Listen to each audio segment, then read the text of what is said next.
Hi, and welcome back to the Mob Mentality Show. I'm Chris Lucian, and my co-host is Austin Chadwick. And today we have Joe Justice, and he is going to share with us a little bit about agile and mobbing at Tesla for hardware. Hardware mobbing, open space, agile hardware, social good, founding companies, all kinds of great topics. And then also Joe had brought up that he has a couple of really interesting questions that lead into some great topics. So, but for starters, Joe, why don't you get us started off with a little introduction, and maybe we can start talking about mobbing at Tesla. Chris, Austin, it's an honor for me to be here. I've been doing agile hardware since 2006. I created a car company called Wikispeed that for a while was world famous. We did set 4 world records. Wikispeed's largely closed, but it like can't end. It's an open source collaborative, so people keep joining, and it does keep doing things, but it's a much slower pace than it had been in its peak when it was setting world records. And that was all agile. We actually built cars from raw materials in some cases at agile conferences all around the world. It went viral. It was a huge amount of fun, and some people still do parts of that. There's a company called Big Orange Square in Colorado and Florida in the United States, and they still do that. They train agile hardware according to the methods we set up by building cars in companies. So that still exists in some form. Then I went on to be a Scrum Master for Bill Gates, and I learned a lot from Bill. At that time, Bill was the wealthiest person on the planet by some measures, by many measures, by Forbes measures anyway. And I was also a developer at Microsoft. When I was a Scrum Master for Bill, that was at the Bill and Melinda French Gates Foundation. So that was not software. That was like vaccine deployments and geopolitical stability measures. And some of the beginnings of cryptocurrency, interesting, was also at that time. Like, what does that do to groups like Davos? Financial global planning, right? That was part of it. And I got to be part of that at a really high level. Like, I remember I was in the men's room. I was going to the bathroom, standing up, going to the bathroom. And there's an extremely interestingly dressed gentleman directly to my side. And it's always a question, do you talk in the bathroom or not, right? Especially, I don't know this person's culture. We ended up talking. They were the prince of some country I didn't know that still has a kingdom and is largely considered to be, what's it called when you're allowed to make your own laws and other countries agree to uphold that? There's a word for that. I mean, because anyone can say that, sovereign, right? They were agreed to be sovereign, right? So whether that's warranted or not, they were a sovereign prince, so they could actually say, no, it's okay for me to kill people, and then it's okay, because that's what sovereign can mean. Anyway, that was this very interesting men's room conversation. Later, I met the Dalai Lama. Like, it was a cool time. Wild. Weird and cool. Then I consulted to the leadership team at Amazon. And that's when Bezos was CEO. Bezos has since stepped down as CEO to focus on Blue Origin, but it looks like actually it's to focus on yachting and lifting weights. But in any case, the statement is to be with Blue Origin. I did also consult to Blue Origin. I got to work on the F-22 Joint Strike Fighter, the F-35 Joint Strike Fighter, and the Saab Gripen, a very different multi-role stealth Joint Strike Fighter out of Linköping, Sweden. All of these were agile projects, some of which used mob. So I've been agile hardware since 2006. And I was a software developer at Microsoft and a few other shops too, as a consultant developer or as a full-time developer for a year or two, depending on the company. So I have done software, and that's where I got my agile start too. Someone named Chris Lawrence, who's awesome, introduced me to agile in 2004. And he went on to do great things. Thank you, Chris Lawrence. And then I got hired into Tesla, and I operated agile at Tesla. And we did mob or ensemble or group work for everything, programming robots, building robots, painting cars, analyzing the paint of cars, acquiring the chemicals and supplier relationships for every part of the car, the contracts, any piece you can think of for a full stack company that's intending to advance the pace of sustainable energy and then spread the light of consciousness out among the stars. Anything related to that was group work, mob work, ensemble work, swarm. Now, to get it right out of the way, it wasn't exactly like I've seen mob or ensemble anywhere. And it wasn't exactly like the swarm pattern or swarming pattern in a Scrum book by Jim Copleen et al. It wasn't exactly like any of those things. However, the most similar I've ever seen outside of the Musk companies is exactly what you would call mob. It's not one-to-one the same. It's super similar. And for people to get a good idea, yeah, best if you just join one of the Musk companies and do it, right? Second best, yeah, watch any of the good YouTubes on a day of mob programming. And it's really close to what we're doing with robots, what we're doing with software, what we're doing with 3D drawings, what we're doing with finances, et cetera, et cetera, et cetera. So that's a lap around what I've been about. So when you say they're doing this in kind of all areas, so is this that kind of collaborative work in no matter where you go, and a lot of it is a number of people come together to produce the deliverable kind of at the same time in the same place on the same computer, that sort of thing. Exactly that, Chris. And or same physical space, I guess. Yeah, that's fascinating. So where did the term mob come into it, or was it something where it's like, oh, mob programming is a pattern out there, or was this used to describe something that was already happening, or how did that, like, what's the origin there? How did it kind of start up in that space? Awesome. Okay, so a lot of Agilists that are in Silicon Valley or have come to Silicon Valley find a different flavor of Agile, for better and worse, than they find, for example, in Poland, or for example, in Tokyo, or for example, in New Jersey. There are different flavors of Agile that do have regional colors. And Silicon Valley's Agile is phenomenally effective in some ways, and maybe less formal in a few key areas that it would benefit from being more formal, but I could try to make that case later. I mean, I've not yet seen the perfect Agile anywhere, right? So I'm not going to say this is the right one. And who am I to say anyway? Who am I to judge? But the agility in Tesla was almost entirely unlabeled. Almost entirely. It's simply, this is the way we work. And for those of us listening to this podcast, or those of us here talking right now live, when we walk into a development space, in my case, it's hardware development or software, it doesn't matter. But whether it's software, for example, you walk in, if there's individual laptops or desktops, even inside Manila cube walls, we're probably not doing ensemble, pair, or mob work here. Whereas if you have a projector in the olden days, or great big LED panels, maybe multiples, with a rainbow of seats, or a setup like that, with at least 2 keyboards and 2 sets of mice, or multiples, or Bluetooth ones that are easy to pass around, you say probably we're doing some kind of group work. And if it's your first time walking into one of those spaces, no one needs to give you a name.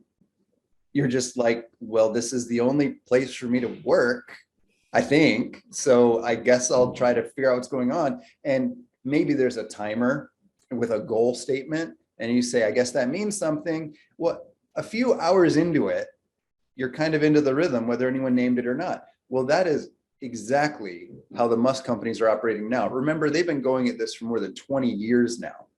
So people don't use words.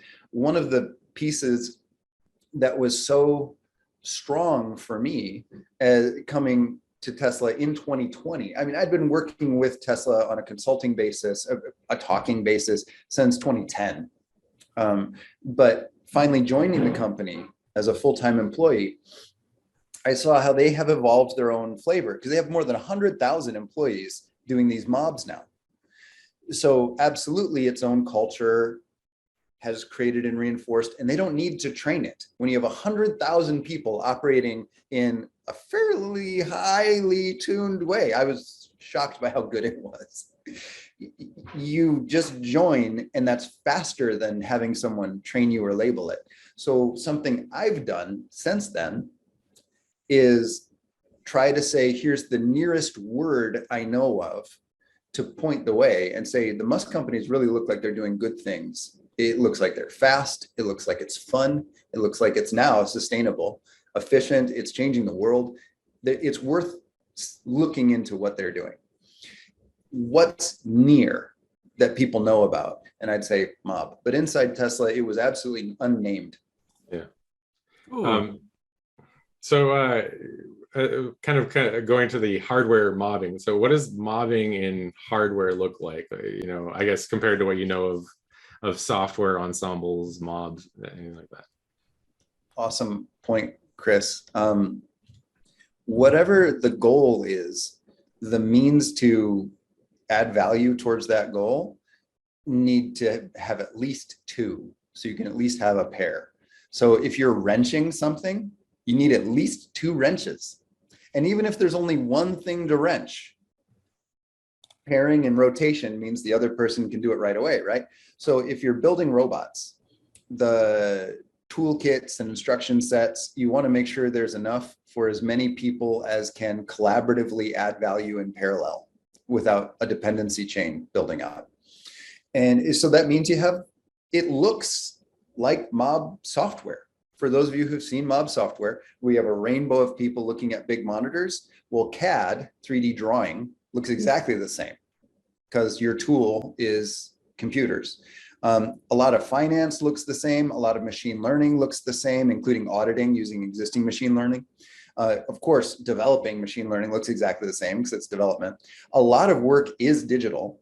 That said, the product is hardware. So there's lots of hardware work too. There's welding, there's bending metal, there's drilling metal, there's loading and unloading. You're lifting 20 kilograms a lot, all day.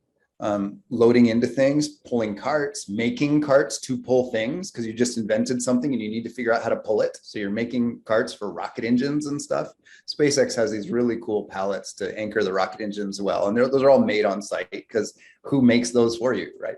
So you make a lot of the fixtures that do things. So whatever tool you use to do that, to add value, you want more than one of those. And if it's effective for 5 people to mob on something, and often it is, you want 5 of those. Even if only one person can fit, you have 5 people familiar with and fingering the tooling ready to rotate in, or maybe you can fit 2 people. So physical constraints matter. Then there's an analogy here, Chris, that I think you'll like. Austin, you also might enjoy, and that's compiling. Making something in hardware is compiling. That's what it is. So what you wish you could do is draw a car or a phone or whatever, a shaving cream, a new plastic coating, chemical polymer chain. You wish you could draw it on the computer and then hit compile. That's what you wish you could do, right? That's the goal. And when you can, then it's 100% a software problem.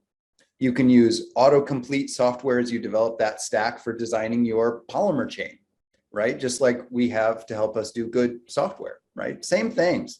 You can audit cyclomatic complexity and match it against libraries of good patterns. All of this makes sense.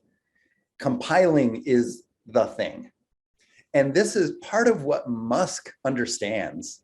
And a lot of people don't still. When Musk says the machine that builds the machine is the product, that's your compiler.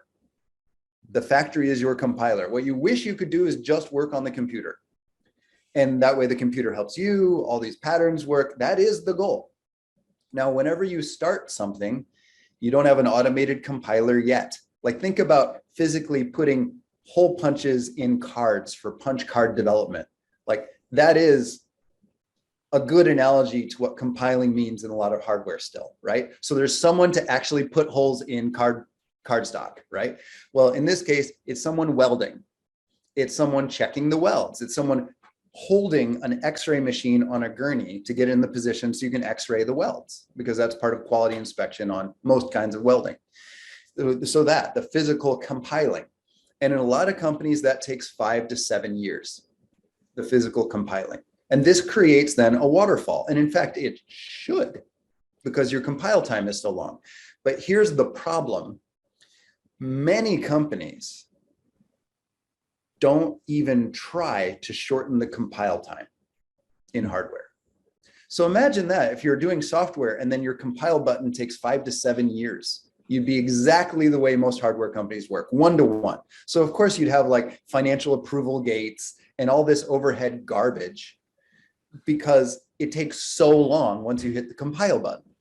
And you're negotiating with unions, you're negotiating to acquire land to set up your stock backplane to feed the facility with these new parts. Like, it becomes a waterfall. Mm-hmm. Well, imagine if your compile time, there's a magical thing in the human brain that happens once the compile time takes less than 30 days. And more magical things happen as you get shorter. I mean, once it's inside 4 hours, it's a very different game. And once it's less than 5 seconds, you can truly do test and learn, right? So all these practices fit the compile length.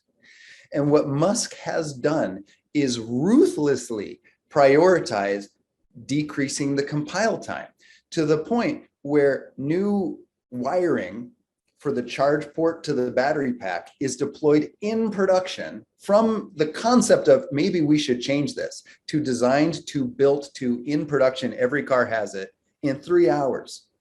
And this is what's shocking, knocking the compile time down. Now it makes super sense to mob around drawing in CAD the charging mechanisms because you can compile them so fast. And part of what makes that work is what we've all learned in software. If you have someone architecting software and then handing off like paper stacks to a different team to develop your architecture, you have the messaging game misunderstanding both ways. And the architect often makes inadequate or not fit to purpose architecture, and they don't learn from trying to build it. So their knowledge freezes and they know it. And inside they start feeling insecure. So they start acting even stronger. Well, you built it wrong, right? Now you get social problems. Well, the same is true in hardware. If you have people drawing the CAD of a car bumper and then they send it off to production engineering, and production engineering changes it, and everyone hates the changes, and they send that off to production manufacturing, and they have to change it again to actually be able to make it. The Porsche 918 Spyder was an extremely expensive Porsche, beautiful, extremely well engineered. On the underside of the bumper, it says in German, it fits in CAD. And that was a hate message from the production teams saying, I don't care if it fits in CAD, we're the ones that actually have to make it. So the concept of architect's code is just as true in hardware. If you draw something in CAD, you need to weld it. You need to grind it. You need to make the die that's going to be extruding these things for the next 100,000 or the next 10, because maybe you change the extrusion, right? So the idea of you draw it, you make it. And that's a level of cross functionality that a lot of hardware companies still don't want. They say, no, I've got my white collar. I don't get my hands dirty. That's for the people over there. So that reinforces the waterfall. Well, man, I will tell you, Elon Musk drills metal every day. Elon Musk, the wealthiest person on planet Earth now, bends metal, programs robots, gets robots unstuck, cleans up spills every day. If that's the bottleneck, that's where Musk is. And Musk joins the mobs. Doesn't talk to the mob saying this is what you should do, ever. Musk joins the mob, takes the turns, does the work, whatever the work is, hardware, software. And Musk has been doing this for 20 years. That is what makes someone cross-functional. And people are shocked in interviews with Elon how deep Elon will go into rocketry, how deep Elon will go into AI, how deep Elon will go into manufacturing, supply chain, currency, and the role of government. I mean, really deep in all of these. Well, all that did it is mobbing on whatever is the bottleneck, not where you want to go. And Musk sometimes is really tired in interviews and says things like, people would not want to be me. And here's what Musk means. Musk often doesn't like where the bottleneck is. But wherever it is, that's the mob that Musk is in. So Musk is like, I do a lot of things a lot of people don't want to do all the time. Nice. Okay. Wow. This is fascinating. So I think that really helps characterize a little bit more, because in my mind, so my experiences are more limited, right? So I've done ensembling or mobbing with code, right? So it's kind of like, hey, let's we have this problem. Let's create a new function to solve the problem. And if the person doesn't know how to do it, I'll be like, oh, go to line 10, hit the enter key, and then type, function, and then here's the name or whatever, right? And so if translating that to hardware, I think what you're saying at one point is similar to the code port, because it'll be like in CAD. And at one point I was going to become an architect, and I abandoned that at one point in my life, but I did a little bit of CAD. So it'd be similar to, hey, go to this part of the screen and click this to draw that, right? And so am I tracking so far with how it might be in a hardware type mob? But then the big difference that I love is what you said, is that when we hit the compile button on an IDE, and then the page shows up, they literally will compile. They'll switch from computer mode to building mode, and then it'll be like, oh, Joe, can you go to part XYZ and turn it 10 degrees or something? Is that? Yep. And then the rest of the team is there and engaged in that process. Yep. Exactly. Wow. That is fascinating. Yeah. That really helps characterize it. And so that answers my how question, I guess. And maybe you hit on this and I missed it when Chris asked the origin question, but how did they, finish, please. You got one thing?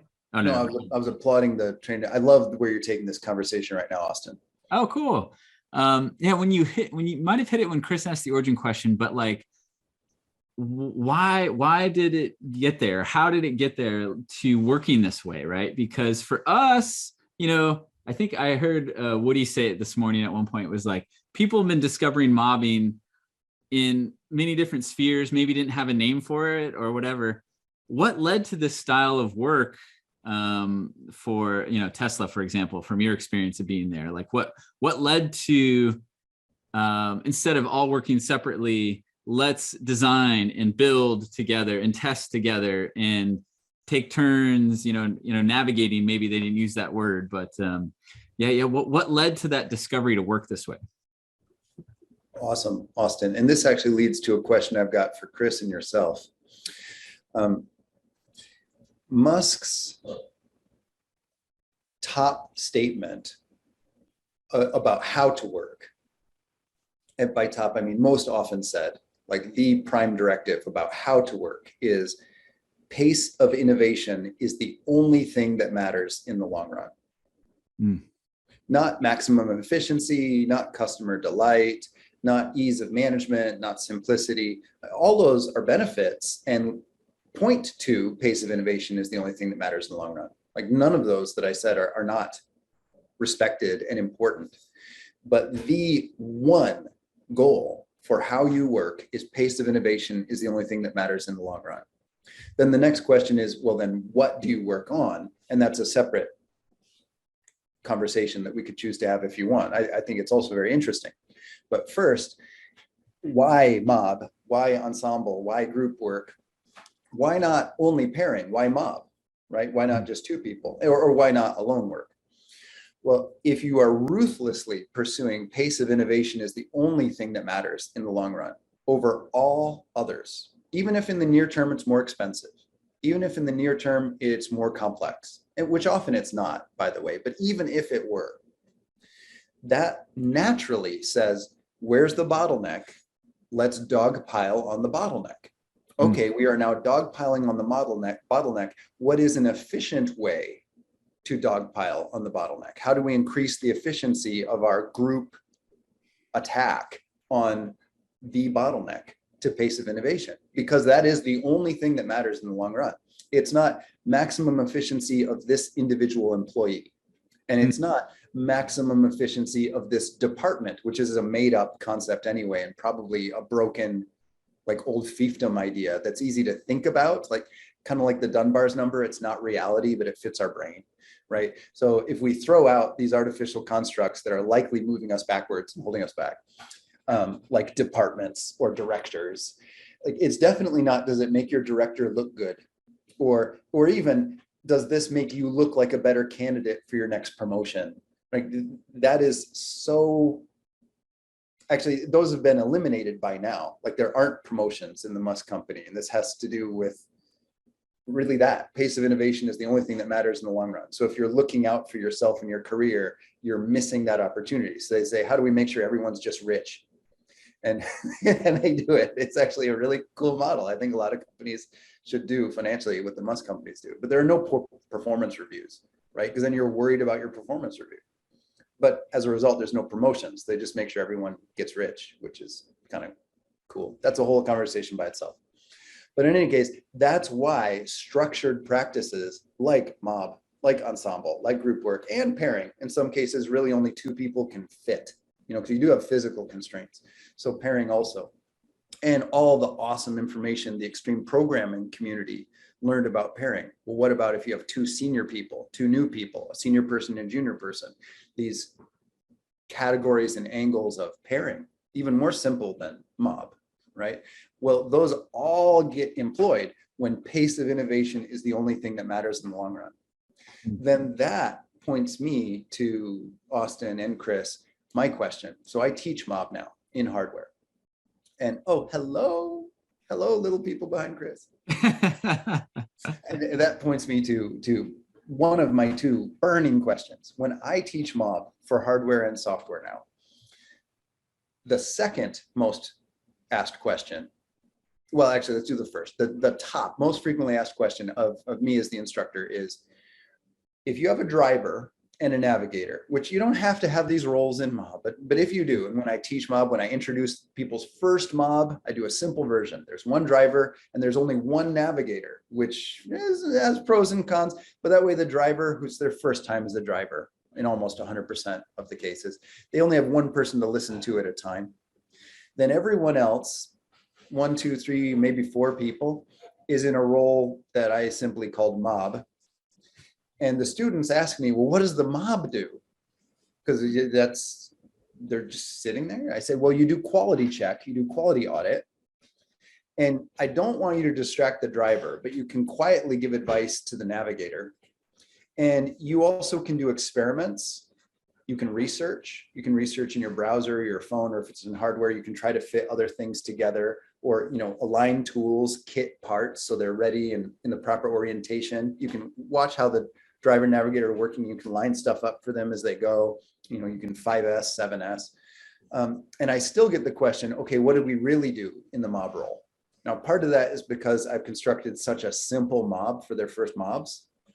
But the second is there's likely more value these people can be directly adding to feel happy and contributory without distracting the driver any more than is already happening. And I want to learn from the both of you about it. What tips would you give to a student who's in their first mob, and let's say they're in the mob role? What would you recommend? What should the mob role do? Yeah, that's a great one, Chris. Are you going to say the same one you said this morning in our chat?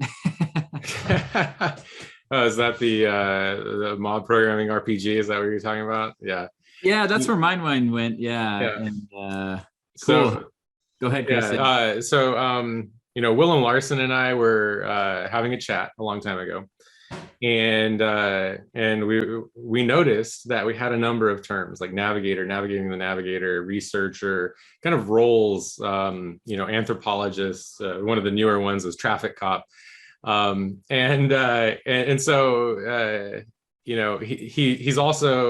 is also very much into the kind of creating games out of things in general, and so this kind of role came up of a kind of mob anthropologist, right? So basically the study of the roles in the mob.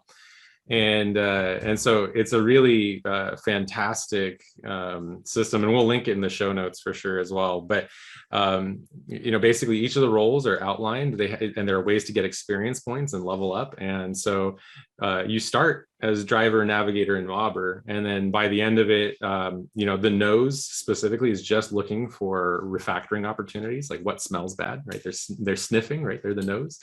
And then others, there's also the sponsor, who is just looking to make sure that the unheard voice is heard if somebody's kind of speaking up but not available. And there's a number of other in there. And so, but I think, kind of the core of the question, that anthropology role is really interesting because, yeah, for sure, people started doing ensemble programming or mob programming like kind of as out of necessity, right? And then maybe they stopped working that way at certain points, or maybe they just kept working that way and never named things. But communicating across the industry about these things, you need kind of an anthropology. You need somebody kind of codifying all of these different things. And so, this morning we were on a different call, and we just recommended like, hey, go and check out all the different roles here and play the game, because the game is actually quite fun. You can kind of do a kata,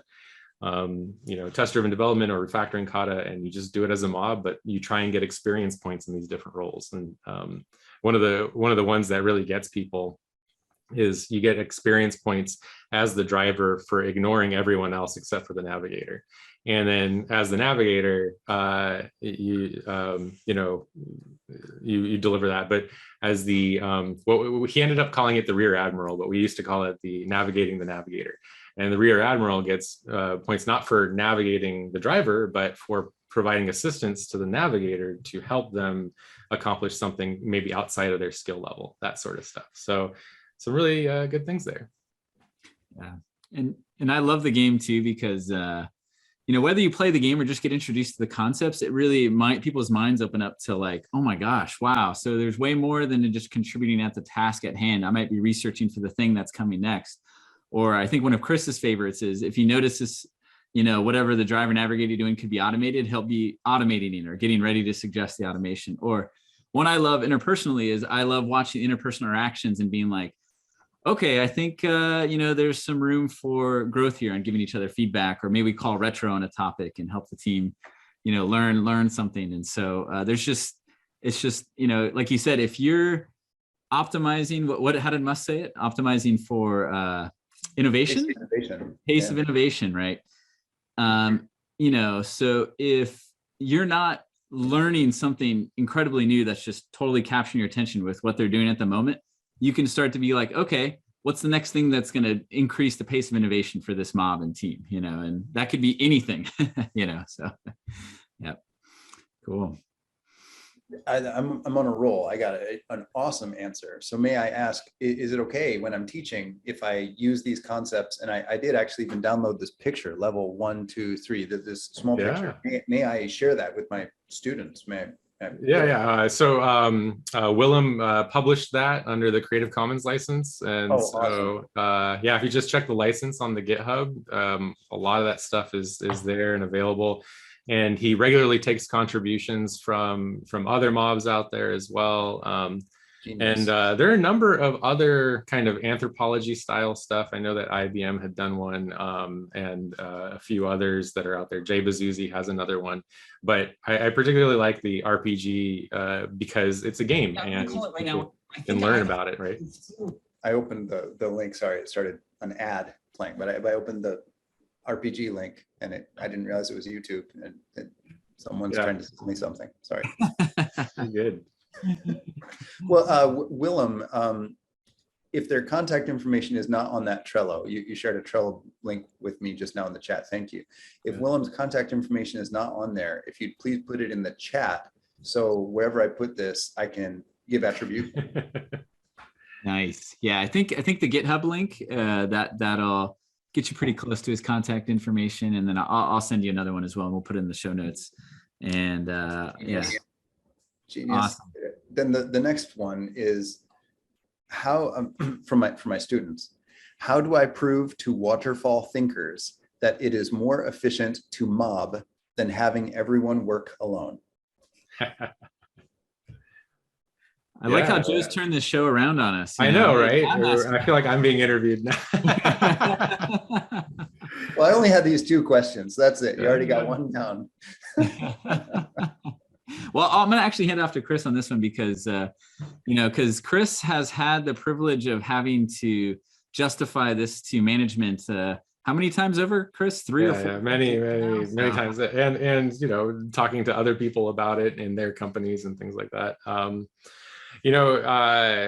mean, there are a lot of different great arguments out there. I know that, just from a quality control and releases standpoint, kind of delivering frequently, feels really good for the team, and then also, shows up very prominently. And so, one thing that I think I tell people now that I didn't used to necessarily tell people is that mobbing optimizes for lean flow efficiency. It's essentially you're eliminating all the waste, because waiting is painful, having excess inventory is painful, having unnecessary motion is painful, and it just gets amplified by the number of people in your mob. And so all of the lean wastes that are present in your system sort of start to evaporate, because the inspect and adapt cycle for your particular team is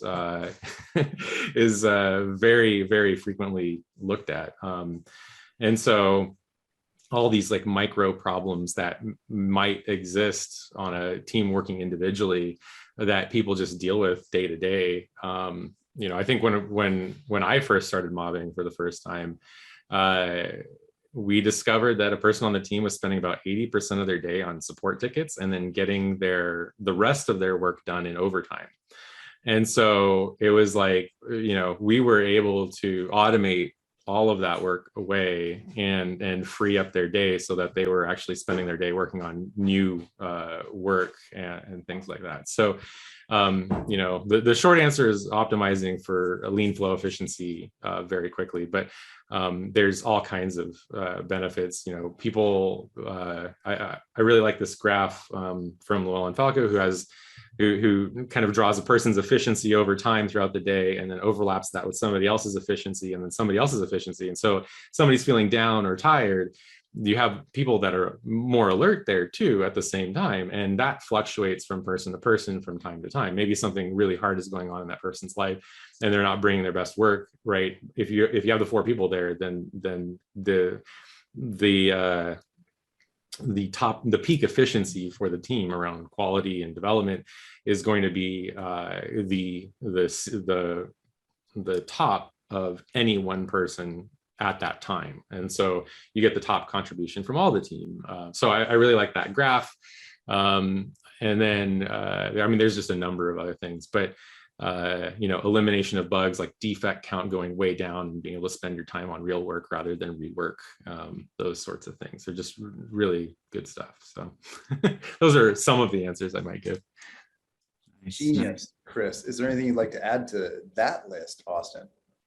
No, I think the one thing I'll add is, we know it's a controversial topic, and we know, like other topics, people are going to think it's bananas, it's crazy. There's no way a CEO would ever buy a return on investment for something that ridiculous. And so we know it sounds crazy, and we welcome skepticism, and we love discussing, debating it some, but also I also love the idea, try it out. And, you can measure it and inspect in your own context and find out what works for you. But turn it into a scientific process. And, I'm one of those weird philosophy people. So I like debating stuff in the abstract. But hey, we're doing engineering. Why not, go look to the horse's mouth and try it out and run the experiment in your context? Because every context is so different. And so, I think that's the quickest way to find out in your context, I believe. But and it's hard to argue with the results, So one thing I've noticed is that when teams aren't delivering well, you'll get a lot of questions from management or the people receiving your product and things like that. They want to start inspecting and looking into how you're doing things. But if you're getting solid results and every day they're seeing the value of what you're doing, then a lot of that tends to fade away because they're just so happy with the output. And so in practice, it just usually fades away as a problem as far as justifying it, just because in the experiment of doing it, things just get better, and it's obvious to everyone it's better, that there's no need to justify it anymore. But again, we welcome skepticism. And we are now getting near the end of the show, and I'm going to turn it back to you, Joe. Before we close the show, this has been fantastic, by the way. Thank you for sharing your experiences. And I feel like we could have another 3 hours of this. There's enough content here and discussion, but we won't do that today. But before we close the show, is there anything you like to share or plug before we close it out? I'm chair of the Agile Business Institute. We are just now adding a new menu item. So hopefully by the time you hear this recording, it's added. That is courses we recommend, or coaches we recommend, or recommended other things that were not formally, for whatever reason, part of the Agile Business Institute, which is part of the goal anyway, to be an umbrella organization, or we like the tropical theme, I would say the palm tree with many coconuts. And so there's an opportunity for others to add their coconut. If they've read our book and it feels 80% plus like what is important to them, that's a good litmus test, right? That they're generally on the same page. Then we would love, we were just adding a 1-hour course taught by someone we just met, but had a huge amount of respect for once we got to understand them. What they do is they do Agile audits for the Japanese government. The Japanese government now has this intense digitalization government-sponsored initiative. They call it DX, that's across the entire nation. And a part of that is Agile. And the government sponsors Agile audits. Well, how Agile are you really? If it takes you 7 years to go from design to output, we think your agility is actually very low, right? So they have these audits. This person is a specialist in running these audits. We think that's awesome. So we're saying, would you, at least once a year, host a 1-hour online workshop on how to present yourself best for these audits, or even skill up to become an auditor if that were your ambition. And we'll put it on abi-agile.com under this other menu item. So there's what we've traditionally been doing as our go-to-markets, like our Agile Hardware Developer course, which is in 7 languages now. Then this area. So what I'd like to plug is, if you respect or are interested in or resonate with the type of Agile we do, which is pace of innovation is the only thing that matters in the long run. And there are other types of Agile that are beautiful, but are not that. Like there are some types of Agile that are only around psychological safety, which is super important and loving. But if the end destination is only a slow innovation culture that's super psychologically safe, that's not the type of Agile we're aiming to do. We're trying to do excellent psychological safety, because then people can have a faster pace of innovation, because that's the only thing that matters in the long run, right? So if that resonates with someone, we would like to start plugging in coaches, courses, things on abi-agile.com. Then that's related to the book. That would be your litmus test. And that is Scrum Master by Joe Justice, by me. And that's in 7 languages now, at least in draft. leanpub.com/u/Joe Justice has that. And then also our Agile children's books. I should say I wrote those. The Agile children's books, which are super cute. And they're from like read to your kids, like Goodnight Moon level, to like maybe 3rd grade, maybe might hold their interest. So there's a range of books. Like Everyone is Santa is super cute. Santa watches people work to see what's make them happy and fast, and then makes a list and checks it twice. It's actually adorable. And it's better than I just paraphrased. Like the actual text is much gooder, to use the technical. Then to get a little further out there, way longer term ambitions, but part of the reason I'm alive, I think. Working for Musk, you start to think on 1,000-year trajectories, because that's what Musk does. So actually, Elon's decision-making tree is super predictable if you think what's good for consciousness to spread out among the stars in a healthy, constructive, interesting, loving way over the next 1,000 years or more. So it's, wow, that's not going to be higher ROI this quarter. Why would Tesla do that? Well, that's not how Musk is prioritizing at all, right?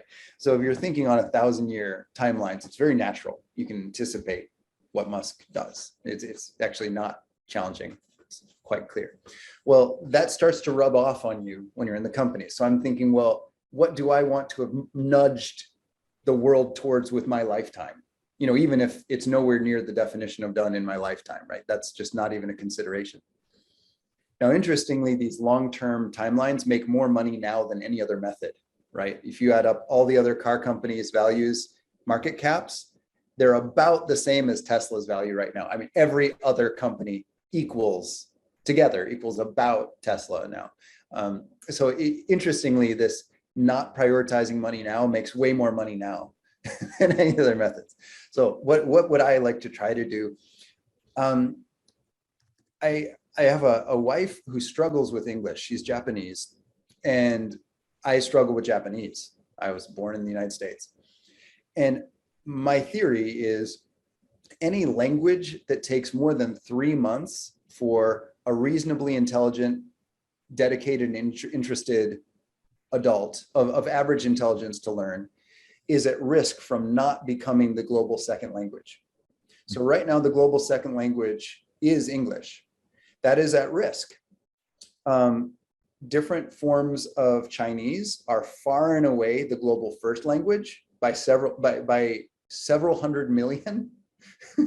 And there is a very easy possible future where the global second language changes to a form of Chinese.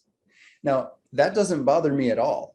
I would like a global second language, and it doesn't have to be the one that I was lucky enough to be born speaking. I will sweat and try to learn it, whatever it is. But that transition period is going to be super painful, and a lot of information will be lost. So what could we do? If there's a version of, in this case, English, only because it's the current global second language in terms by numbers, not because I said it is, but by if you poll people, what's your second language? Like by numbers, English is currently the most spoken global second language, read and spoken. Well, if you simplify English, for example, every time you see an irregular verb, throw it out. So instead of saying forgot, start to say forgetted. I forgetted that. And instead of saying second, you just say two, right? If you start to do that, you throw out the exceptions. And you could do that by looking at how people teach English and say, where are the line items on exceptions and tenses that are rarely used? Like pluralization, does it really matter if it's a shirt or shirts? Does it really matter? And is demarking between one and more than one actually valuable? Couldn't I just say 3 shirt? Couldn't I do that? Yeah. Actually, in terms of speaking, it's easier to say shirts than shirt anyway. So couldn't I say 1 shirts and 3 shirts? But anyway, standardize and throw out the idea of one or more than one. Like, how often does that change my strategy in my daily life? You could have what I would call internet language. And internet language is basically what non-native speakers, how they speak English on the internet now.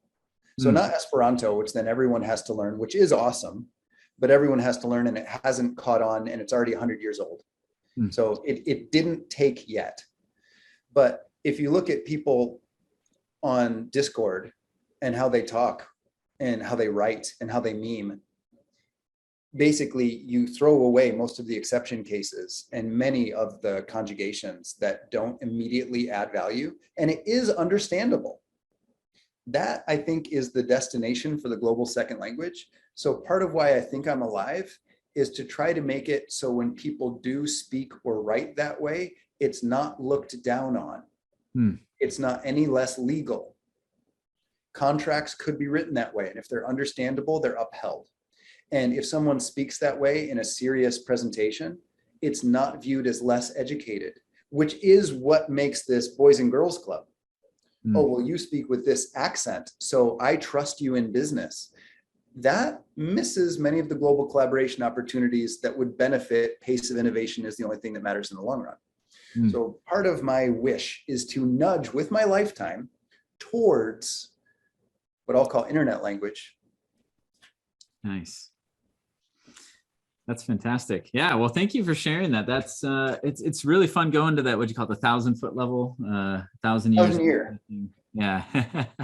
I love thinking that way too. And yeah, this has just been wonderful having you on the show, Joe. So tonight when I'm reading my kids, Lord of the Rings, I'll also pull out, what is it? We're all Santa Claus, you know? So Everyone is Santa. everyone is Santa, you know, I'll give it a shot. Or good night nut, good night bolt. Yes. And then I'll start undoing their English lessons. So they'll start speaking in this new way. So my wife will love that. But thanks so much for being on the show. This was a blast. Well, to our audience, if you're inspired by Joe and what he had to share, either mobbing at Tesla, mobbing hardware, return on investment for mobbing, how to learn the different ways to mob, please share this with someone, like, subscribe, all the things. We love feedback on YouTube, Twitter, and more. And until next time, have a good one, everyone. Mob well and have a good one. Bye. Bye, everybody. Thanks, Chris. Thanks, Austin. Thank you, Joe.